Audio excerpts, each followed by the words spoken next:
बांग्लादेश की पूर्व प्रधानमंत्री शेख हसीना इस्तीफा देने और देश से बाहर जाने के कुछ ही समय बाद कल शाम 5:36 पर दिल्ली के पास पहुंची। इसके कुछ ही घंटे बाद बांग्लादेश के राष्ट्रपति मोहम्मद शहाबुद्दीन ने जनवरी 2024 में चुनाव के बाद बनी संसद को भंग करने की घोषणा की। प्रधानमंत्री नरेंद्र मोदी ने बांग्लादेश संकट पर कैबिनेट कमेटी ऑन सिक्योरिटी की बैठक की, जबकि शेख हसीना गाजियाबाद के हिडन एयरबेस पर एक सेफ हाउस में है। आज सरकार ने बांग्लादेश के मुद्दे पर सर्वदलीय बैठक बुलाई है। संसद परिसर में बैठक शुरू हो गई है। केंद्रीय गृह मंत्री अमित शाह, विदेश मंत्री एस जयशंकर, रक्षा मंत्री राजनाथ सिंह के साथ राज्यसभा में नेता सदन जेपी नड्डा, संसदीय कार्य मंत्री किरण रिजिजू बैठक में मौजूद हैं। राहुल गांधी और केसी वेणुगोपाल भी इस बैठक में पहुंचे हैं। प्रोटेस्ट से जिस तरह से जीएसटी से सारे छोटे छोटे व्यापारी,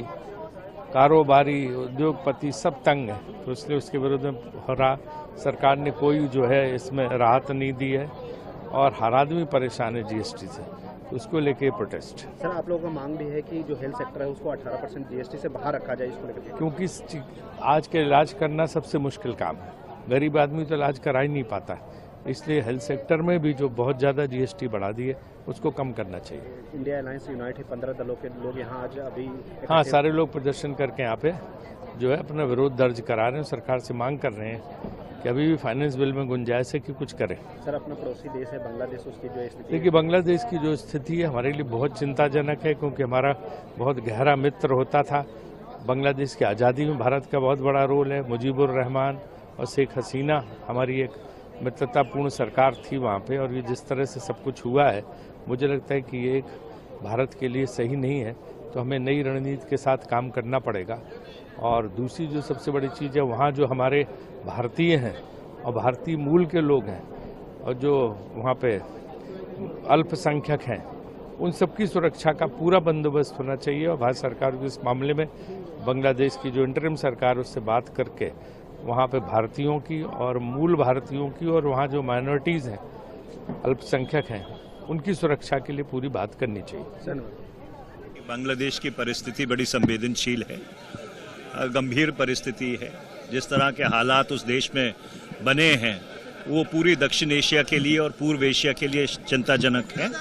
और मैं उम्मीद करता हूं कि आज दोनों सदनों में इसके ऊपर एक विस्तृत बहस होगी और सरकार इस बहस को फैसिलिटेट करने में अपना पूरा योगदान निभाएगी, क्योंकि ये बहुत ज़रूरी है कि इसके ऊपर सदन में बहस होनी चाहिए। वहाँ पे अनरेस्ट बहुत है।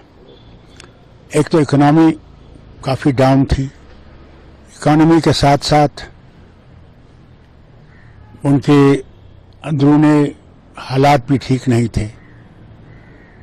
और मुझे दिखता है कि इसको आखिरकार बच्चों ने एक मुहिम चला दी जिससे कि कोई कंट्रोल नहीं कर सकता था, ना उनकी फौज कंट्रोल कर सकती थी, ना कोई कंट्रोल कर सकता था।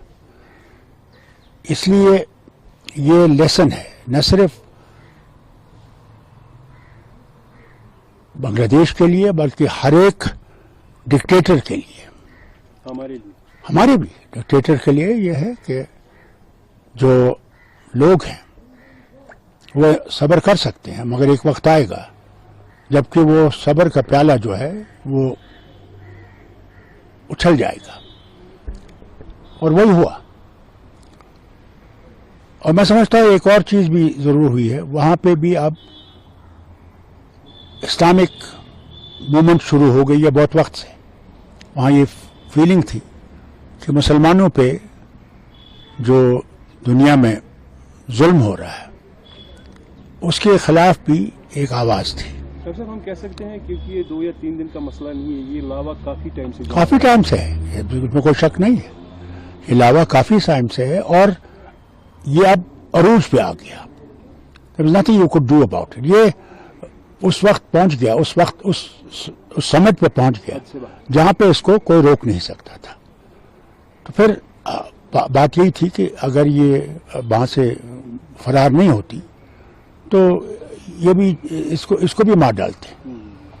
इसलिए इसकी ज़िंदगी बचाने के लिए भागना पड़ा वहाँ से। क्या वहाँ नई गवर्नमेंट बनने के चांसेस हैं या वहाँ पे आर्मी रूल? देखिए, मैं समझता हूँ फौज का रूल ज़्यादा वक्त रहेगा नहीं, कहीं रहता भी नहीं है। ठीक है, पाकिस्तान में कई देर रहा, मगर यहाँ पे चेंज आएगी, इंटरनल गवर्नमेंट बनेगी। पहले माहौल ठीक किया जाएगा। वहाँ पे जो मुश्किलात थी, देखिए इकोनॉमिक कंडीशंस तो अब हर जगह बहुत ख़राब हो रही है। अमेरिका का जो अब स्टॉक मार्केट जो डाउन हो गया है, उसने बहुत ही मुश्किल खड़ी कर दी है उन सब मुल्कों के लिए, खासकर जो डेवलपिंग नेशंस हैं उनके लिए। शेख हसीना हिंदौन गाजियाबाद में लैंड हो गई है, अजीत डोवाल भी उनसे मिले हैं, मगर क्या कह सकते थे, वो तो बुलाए चली गई है लंदन में, अब अपनी बहन के पास रहेंगे। मगर देखिए, कोई चीज़ हर वक्त नहीं रहती, हो सकता हालात आगे ऐसे बने कि ये फिर वापस आ जाए, कोई कुछ नहीं कह सकता। ऐसा भी आपको नहीं लगता है कि ये ब्यूरो रिपोर्ट टीम द सारा टाइम्स न्यूज़।